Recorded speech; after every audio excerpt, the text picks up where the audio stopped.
And I'm recording. Rising Moons, which is what they say at Galaxy's Edge, a place I've never been to. Maybe we'll talk to somebody who has been there eventually. My guest today is Dominic Pace right here. You may know him as Gekko from The Mandalorian. How you doing? I'm doing great. Hello to all your listeners. Hope everyone's staying safe and happy to be here. Thanks for having me. Thanks for joining us this morning. It's awesome. Good morning to you. Rising Moons to you. So this is, March 18th now, not the 7th, it's the 18th. And this past weekend, you had an experience that hopefully you'll have again very soon, but you were in Las Vegas this weekend for a convention. So before we get started, you are in The Mandalorian Season 1. Gekko, Lair of the Gekko is your big draw right now. Can you walk us through what it's like being in conventions? Before we start anything else, I just want to know, I just want to go right into it. What's it like being at a convention from the other side of the table? It's actually, it's kind of humbling at times, but also extremely rewarding. I've been talking with my wife often in regards to just sort of being a comfort for people, people that have been fans of the series. It's weird because I guess I don't value myself at the highest level, and sometimes I'm a little bit taken back, being a character actor for 25 years. When somebody comes back an hour later to want to purchase one thing or the other, it flatters me so much. At the same time, it's extremely humbling because if you're not Carl Weathers or Pedro Pascal or Gina Carano, sometimes people are passing over, and it's not like you're selling shirts or jewelry, you're selling yourself. So people will be looking over you like a piece of meat, like, wait, do I know this guy? Should I get his autograph? No, maybe not this time. So it's kind of, I'm having like a little bit of 50-50 experience to where it's been extremely gratifying to really touch the lives of children and Star Wars fans. And at the same time, again, it goes back to just having tough skin as an actor to where people are looking at you, and again, it's not a product. The product is yourself, so it's kind of humbling in that regard. And you say 25 years you've been the character actor? Oh, it's 25 years. Oh, yeah. I mean, we go back to 1997, a movie with Miramax Films called That's the Way I Like It, and played a very weird, cheesy version of John Travolta. It's like kind of a caricature of John Travolta in this sort of Saturday Night Fever parallel that I filmed in Singapore. So we go back quite a way, and oh boy, 87 credits later on IMDb. We've been around, that's for sure. 87 credits, but was acting your goal from day one? Were you like out of the womb, like I'm going to be an actor? I'll tell you, from 12 years old to 16, there was nothing on my mind but wanting to be a Major League Baseball pitcher. Between feeling it in your elbow and your shoulder and only getting up to maybe, straining to throw 80 miles an hour, you have to come, that sort of hits reality. But there was an adrenaline rush I had starring in my High School Musical at 16. And for my first audition, which, believe it or not, was a cattle call for Sister Act 2. And then there was another cattle call for, believe it or not, a very small film called The Blair Witch Project. Oh, wow. I think I would be discouraged after those two calls of about 400 to 500 people, but it just got under my skin. I was down in New York, and just every week I wanted to just see what other roles might be available to get on television, to get in film, because it was just such an adrenaline rush, and it still is to this day. Oh, I could only imagine. So can you explain what those cattle calls were for anybody that's listening that doesn't know what those words, hadn't heard that expression before, the terminology? Sure, absolutely. Sometimes they only pick 5 people that they need. For Sister Act 2, they were going to pick a chorus, I think, of 10 or 20 actors. For Blair Witch, obviously, it was only 3 actors, which we know very well. They did an amazing job. It basically, they're going through everybody. A lot of times at the Major League level, they won't do that. They will usually only call in 30 to 40 people max for one of the roles. So your odds are better once you get that audition. However, it's still been difficult day in and day out until you become a household name, to where then they start giving you offers. It's finally, after so many years, starting to get a little easier now, where at least in the independent film world, I get offers straight up. But I'll tell you, I mean, it's been quite a bit of time that we've had to grind it out, beat out 30 guys for every one of those credits. And it's definitely not easy. You have to have a lot of patience, and you have to love what you do. I equate it to people that are real estate agents, because you get a tremendous amount of rejection. But I'll tell you, when you get that sale, it's probably one of the best feelings on earth for those sellers there. Oh, absolutely. I can only imagine. But the reason why I wanted to start with you in Vegas this past weekend, you making the convention rounds now, is because you say you worked so hard for 25 years, but before that, there was all that time as well. So when you go into them and you have this rejection, you deal with the rejection. What did you find yourself doing to, uh, for the next audition that you have, for the next call that you have to go in? What were you taking with you into that one? And maybe what were you forgetting as well?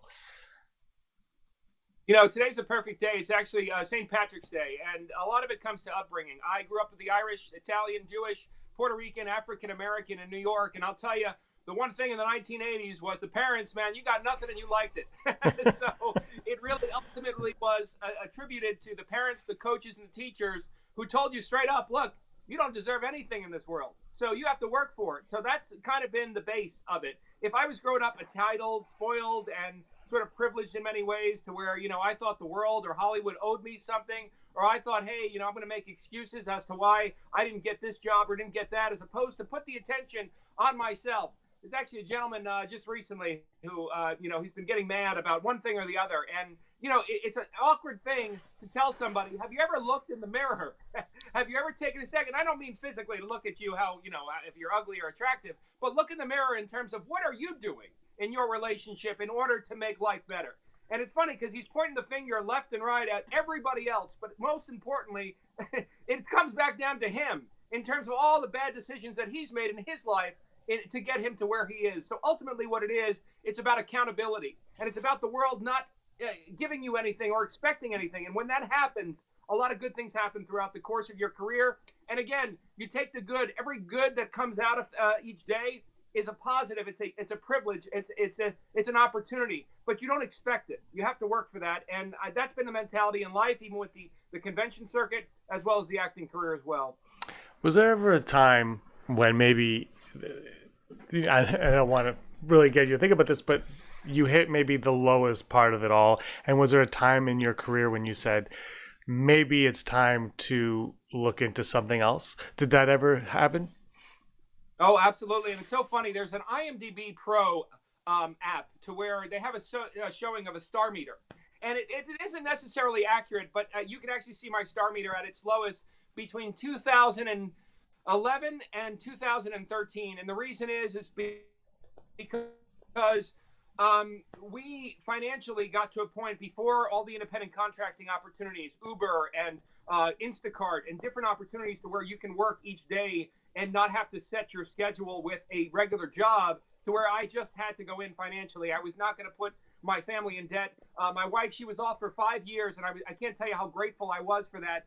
Well, actually, I'm sorry, not about 5 years, maybe about 3 or 4 years, to where she was raising the children.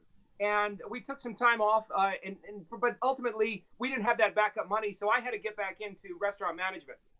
But restaurant management, as you know, you can't have that flexibility. If ABC wants to see you at 4 p.m. on a Friday, I mean, you're prepping for a busy rush for that night at a busy Italian restaurant. So it was no fault to my general managers or to the owners of the restaurant. I knew what was expected of me, but that was a heart-wrenching 3 years. I had a beautiful thing happen. I'm happy you asked that question. During those 3 years, on the third year, I was serving. I was manager, but also I was a manager who would always help my waiters. I was never one who would sit back and just watch you get slammed. So there was a writer who was a friend of a friend who was producing a show for ABC, and he casted me previously in a show called Andy Barker PI for NBC. I guest starred on the show. It starred Andy Richter. And he was doing a new show, really popular show on ABC called Happy Endings. And he just had a couple lines. But he ended up calling me and said, hey, Dom, it's not much, but I have a few lines for you. A month later, the casting director who casted me in Young and the Restless came in. She was now over at Days of Our Lives. She gave me 3 days. Then there was a short film from a gentleman who's actually a pretty popular horror director now. His name is Peter Dukes. He's had some films sold. He had a film starring Skeet Ulrich, but he wanted me to star in his short film, Daniel. And little by little, things started working its way back. I had a general manager who was really lenient. He saw it in my eyes how much I loved acting. He gave me a weekend off to go to Las Vegas to film about 5 years ago. And the film was called Anonymous Killers. Well, I'm happy to tell you that, well, supposedly there was supposed to be the world premiere of a feature film that was close to $1 million titled Anonymous Killers, which I starred in. that was supposed to premiere on March 27th in London, and I was so happy to fly out there in a week or two because and to attribute and to really to credit that general manager who gave me that time off. So little by little, I started coming back in. But really, what picked me up was when I started doing, believe it or not, the most humbling of jobs, Lyft and Uber, making the same amount of money that I was making in the restaurant. I called my wife and I said, listen, I said, this is kind of, it's a vulnerable feeling, but I'm making just as much and not having a heart attack driving, and where I can be flexible with my acting, also be there for my children. And I can't tell you the past 5 years, I've hit the ground running. I have never stopped. I have worked more than ever. But again, it's the same mentality of never, ever resting back on your laurels, never getting comfortable. And each week it's bringing something different. But for 5 years, for anyone listening, I've been able to hold my own because the world, our country, Canada as well, the opportunities will present itself. We've been so fortunate to live in these two amazing countries to where the opportunity presents itself if you work hard enough. I think that's really important to remember is when things get the lowest, when you feel like you've hit rock bottom, and I think a lot of us have been there, you wait it out, you work hard, you continue on your path, continue doing what you know you can do and you've been successful at in the past. Eventually, things will start to work your way. Like in your story, if you told somebody the last 5 years of like, oh yeah, well, no hard work at all went into that. It's just gotta happen. You lucked out, whatever. But the reality is for everybody, you just gotta keep persevering, keep working hard, and eventually the opportunities, like you said, these countries, North America is rife with opportunity, and you just keep going on those paths and we'll get there eventually. Absolutely. Absolutely. Without question. But again, we're all in a point right now. And thank God we had our grandparents that taught us from the Depression to my grandfather joining the CCCs to entering World War II. Each and every person, every culture, both genders, honestly, really had to suck it up. And it's the same thing now to where all of a sudden we need to adhere that. And we've got to be stronger than ever together as a human race. They have all these individual virtual signaling days. And I tip my cap to everybody, but at the end of the day, it should be International Humans Day to where we're all together as one. There's no special treatment from any kind. There's no segregation. We're all one, all together. Beautifully said. Wonderfully said. That was perfect right there. Eventually, you work your way. You keep working. Then you get this call like, we want you to be on this show, and it happens to be Star Wars. You're on Star Wars. What was it like being on a Lucasfilm set? I can't imagine it was the most open of sets. In terms of open, you mean as far as just security-wise, or just yeah, as far as as far as the NDA? Yeah, no, without question. I mean, but the same thing is that everybody who got cast or everybody who got to participate in that production, they were all professionals. So even with baby the child. Or what have you, there's just such a level of respect that you have for Jon Favreau, Dave Filoni, and Deborah Chow. So even if they didn't have that NDA agreement, you wanted to respect them, you wanted to honor them, because you knew that they were making something special, not to mention the legend that is George Lucas, along with Kathleen Kennedy, and just to have that once-in-a-lifetime opportunity. Even the 501st, they were very secretive until obviously the last few months and such. It was just obviously such a privilege, and out of respect to everybody who may not be able to have that opportunity, we were completely respectful to the whole secrecy of it all, but just taking it in like any fan would, almost like Galaxy's Edge, where your jaw is just dropping in terms of just how exciting it is when for Star Wars fans like ourselves. I want to get to Galaxy's Edge in a little bit, but I want to continue on the Lucasfilm set, on the set of The Mandalorian. Obviously, Baby Yoda, the child, the asset, whatever anybody wants to call it right now, we won't know him for a little while. Obviously, that was not, you weren't totally aware of what was going on there, but the Mandalorian, Din Djarin, he is cradling something in those scenes that you are with him in. First of all, before we get into that, actually, can you explain the episodes of The Mandalorian that you are in, just for people listening, so we can set the stage a little bit better for them? Absolutely. Well, aside from being a bounty hunter member, a member of the Bounty Hunter Guild, if you were to equate it to, say, Walrus Man or Hammerhead or the Red Snaggletooth or the Blue Snaggletooth or Yak Face or Reese, lingering throughout the cantina in episode 1, you can also see throughout the previews of episode 4 and 5 where Carl Weathers, Greek Karga, says they are jealous of you. They've got this great pan shot where you see me lingering. So it was almost just going to be that. However, when we get to episode 3, thanks to Deborah Chow, and thank you to Brian Sipe, who did such an amazing makeup job to make this character, looked very action figure worthy, hint to Hasbro and the Black Series. I mean, come on, it's a 6'4" bounty hunter. I mean, it's a one of a kind. She allowed me. They had to make a cut, and they cut half the people in the cantina. And when we had that scene on Navarro where we had the standoff with the child in the third episode, there was a lot more extensive cuts to that scene. And I wish they would have made it because, oh my God, there was one scene where I'm going back and forth with Mando exchanging fire. But at the same time, I'm pretty content that we were able to get in there, get established at least, and obviously been quite a fan favorite, at least from what I've experienced over the last 4 months. So yeah, those were the two, episode 1 and episode 3. And fingers crossed, not to go outside of the universe. There's a Marvel comic book that just released last week called Star Wars Bounty Hunters, and there's a strong possibility you're going to see a little bit backstory of Gekko in the 9th and 10th issue of that series there, in a few more months there. Oh, well, maybe we'll have to have you back on to talk about that for you, because that's got to be super exciting. When I talked to you last, I was talking about you possibly appearing in a Gekko appearing in a novel, in a book, and that, like, yeah, action figure, like you said, and the books, like the movies and the TV shows now is like, that's the creme de la creme. But then you put yourself in the expanded universe, and all of a sudden, like your t-shirt right there, Boba Fett, right? That's how Boba Fett became massive. It was like, it's the imagination of the viewers that let these characters run wild. Absolutely. They wouldn't kill him off. They wouldn't have killed him off in Return of the Jedi had they known. And like I said, hopefully with Gekko, we did not see him die. So hopefully a lot more good things to come. You just never know with Disney. Also, the pattern of this show is not less about specific side characters. It's more about an overall journey. So at the end of the day, even if this is all it is, I think it's just so beautiful how season 1 transpired, to where you have the Mando kind of going on this beautiful journey, especially with this LED screen, where they're able to transport him to so many different places. So God willing, we get back in, but also at the same time, I just think we're, Favreau and Filoni are just heading it in a perfect direction there. What was the set like that you were on? Was it that the one that we've all been seeing the images of, where it's just kind of like the virtual, the screens and all of that? So I saw the LED screen during my camera test. Believe it or not, they even used it for Werner Herzog's backdrop to his lair, to his office. If you look closely, those windows look so three-dimensional. That's what's so amazing. Favreau, I've been seeing in a few interviews, he's like, this is really going to change the game. Yeah. And he's 110% right. This was actually a little village, a little street with black dirt, and the huts were real.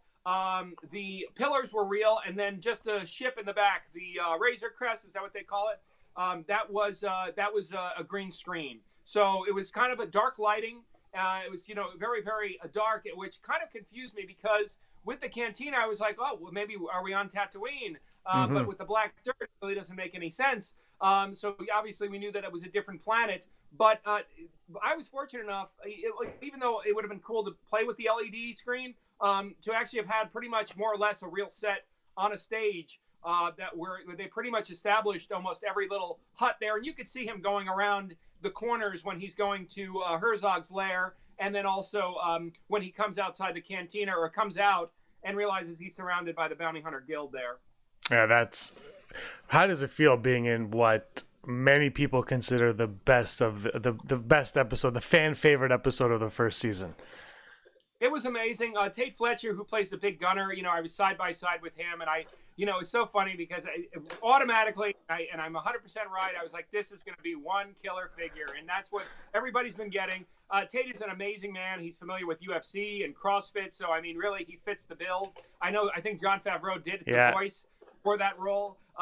So it was just amazing to be alongside him. We worked together on an old TV show called Jean-Claude Van Johnson from a few years ago. Oh, yeah. We both did stunts together on that. I was excited, but I was also very anxious, because when the story is not about you, and especially how special this was going to be to me, as far as a Star Wars fan, I was just anxious in terms of when you have an action scene, how they were going to cut it. Because my eyes were just lighting up when I would feel the camera on me after doing this for so long. Yeah. You knew when the camera was going to be on you, when it wasn't. So I was just very, very hopeful that the editor was going to include me in. And I said, God, with the amount of makeup they did on me for 2 hours, they've got to get me in it. So I was just so happy I made the cut. In a perfect world, I cannot wait. And I'm hopeful that they do an extended version of every episode, because I'd love to see that fight play out a little bit more, where maybe there's some more screenshots of me. But ultimately, I was just pleased, and like I said, hopefully it's enough to be on that little third or fourth tier of action figures. I hear some rumors in September, October that they're going to maybe release one last wave. And if that's not the case, I've got so many fans that have been making custom-made figures. There's a new company now called Build-A-Brick, where they're making kind of this mini Lego, but it's adorable. It's like in this little plastic case where they have the small 3-inch card back of my character, and I'm going to be bringing that around to conventions once we get up and running pretty soon as well. I met that guy in Las Vegas, and he was so excited to get started on Gekko there. Oh, that's super cool. That's awesome. Yeah, that. Who doesn't want an action figure? Who doesn't want anything? Like, just phenomenal. I hope you're in the comic book. Out of all of this, you've been to, how many conventions have you done now? Do you know? I want to say 5 so far. Yeah, that's a good number. And the hope is Star Wars Celebration in August. Yes. Yeah. Yes. There's a gentleman by the name of Todd Allen Smith. He's an LFL approved illustrator, and he did an illustration of Gekko. And I've got some very good news with that. LFL, they're fans, and they said, well, obviously, you know, with Harrison Ford, if they're paying him X amount of dollars and Mark Hamill X amount of dollars, they really want the money to funnel there. But at the same time, for an opportunity to be able to plug Gekko, to brand him with the fan base, they said, you can come. We want you to sign the poster at no charge. So good news for everyone. If Celebration goes through, you get a free autograph and photo op from me. I may throw in an extra coin, might say, you know, put down, you know, donations appreciated. Yeah. But other than that, you know, a special Star Wars Bounty Hunter coin specifically for Celebration 2020. But other than that, I'll be signing that poster for free. And I hope everyone will come visit me. The Mandalorian Mercs will be sponsoring me. The Mandalorian Mercs, amazing charitable organization to the Star Wars community. And I'm so grateful to be alongside them. And the whole entire charitable, all these groups, the 501st, Mandalorian Mercs, the Rebel Legion, all the good that they do in their community, all of them, so many have been reaching out. I've been sending them autographs for their local raffles and causes. There was just a Tennessee Relief Fund, and I contributed there. And now up in Oregon, I was just involved with as well. So it's just been such a joy to be this tiny sliver, this small ambassador to the universe. And I'm so grateful, and I hope that continues for many years to come. That's unbelievable. I will be looking for you at Star Wars Celebration because my hope is it is still going to be happening. Yes. End of August. Emerald City Comicon just postponed from now until the weekend before Celebration. So I don't know if they're talking to anybody, if that's good news or not. But, you know, you'd hope that this all kind of, you know, this isolation helps kill this virus that's going around. I'll let you go soon, but I can't let you go until you tell me about this little place called Galaxy's Edge. Oh. You know, it's so funny. What really triggered me, which was so, and trigger, when I say that word, I mean just in a positive way. We all had the Falcon when we were kids, we were growing up, but we all had our favorite ship, you know? And to see the life size, I mean, going to the A-Wing, to even an X-Wing, but most importantly, that Falcon, I can't tell you how many times, as a matter of fact, I have it in my closet right now, how many times I picked up that lid, you know, the lid from the top of the ship. And as you're going and walking to Smuggler's Run, you see the top of the ship, and I just can't believe it because of how something for 40 years is embedded in your mind. And so many times where you used your imagination as a child, to see that in real life is just really beyond words there. So anyhow, it was just beyond words in terms of both rides. I can't say which one was better than the other. The only thing that I hope is that with the second one, Rise of the Resistance, I would love nothing more. I mean, I know it would be a ton of legal, drama and everything else. I would just love to see that journey with the original trilogy. That's the only thing I would die to have it take us through this journey of Tatooine to the Death Star to, going around one other corner and watching Obi-Wan and Vader fight off and just kind of maybe taking the shoes of Luke. That would, and then obviously then going down Beggar's Canyon. I know they can do it now with all the technology that they have. That was the one thing that I was just praying in terms of if they expand or maybe have their own Star Wars theme park in itself one day.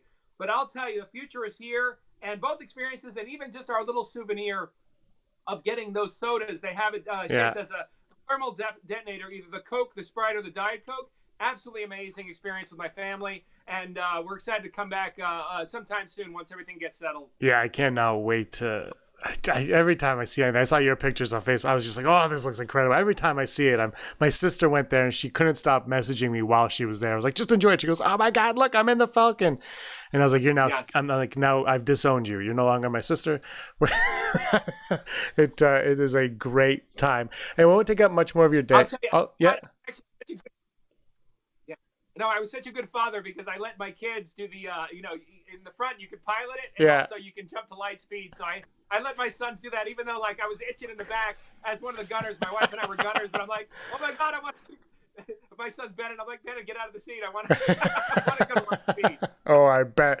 Yeah, I want to grab a group of 4, and I'll be in charge of where we all go. I'll be like, no, I am picking our positions. I'm always the pilot. I'm always Han. They literally let you thrust it, and I'm like, oh my God, it's got to be the greatest feeling ever. Oh, I could only. Oh man, soon enough. When this all clears up, it'll be packed for a little while, but it'll be well worth our wait. I don't want to take too much more of your time, even though we're all isolated in our homes, just waiting this out. Yeah. But I just before we leave, any words, uplifting, positive statements you want to give to anybody who's they are at home right now, maybe looking for something to do, not sure of what to do, maybe concerned about their financial situation. Just some motivation for them to hear at the end of this talk. Absolutely. Well, the one thing that I noticed was just the time that I have with my sons. We're sitting here as Americans, a lot of times, and even in Canada, we tend to just keep running around like crazy. And obviously, we understand that it's a tough financial time. I know that the president's trying to implement some things to be able to hold us over with everything from mortgage to rents, etc. But really, honestly, I know it's just, it's such a cliche when life hands you lemons. But to really take a moment and understand how special it is to actually have a second to breathe with our family, to have a moment to just sit down. I remember I had surgery one time. Just a minor surgery, but I was in bed, and it was the simplest thing of just watching the Food Network and learning how to cook a few dishes, but there was something so peaceful about the phone not ringing, about just having this second to regress, and also the strength of humanity. If I can offer any words, but just this is the time, our gut check as human beings, to see if we can, the goal that we can make to stay focused is to maybe see if we can do one positive thing to touch another life. I can't tell you the one great thing with the conventions that has really inspired me the most was to make someone else happy. In turn, that makes you happy. To love someone else more than to love yourself is actually the best feeling on earth. We actually have a B-Wing Lego that we're going to be setting up together, and that will be the final installment of our Lego Galaxy. I'm happy to show everybody. Also, personally, feel free to email me on Facebook or Instagram. If there's a kid where they want to have Gekko the Bounty Hunter, just say hi. There's no charge whatsoever. I can show them, happy to show them my collection during this time. So feel free to put that out to your listeners. I'm happy to send a quick video and just give them my words of support and confidence that we're definitely going to get through this over the next couple weeks there. Awesome. I definitely will. And we will get through this. This is great. This has been Rising Moons. I want to thank you, Dominic, for joining me here. Thank you very much. This has been great. Great chat. Thank you so much. Thank you. All right. And everybody else, may the force of others be with you. Hey scumbags, thanks for watching. Don't forget to give us a thumbs up on our video. As always, please subscribe to our YouTube channel, Rebel Scum Podcast, for all the latest videos.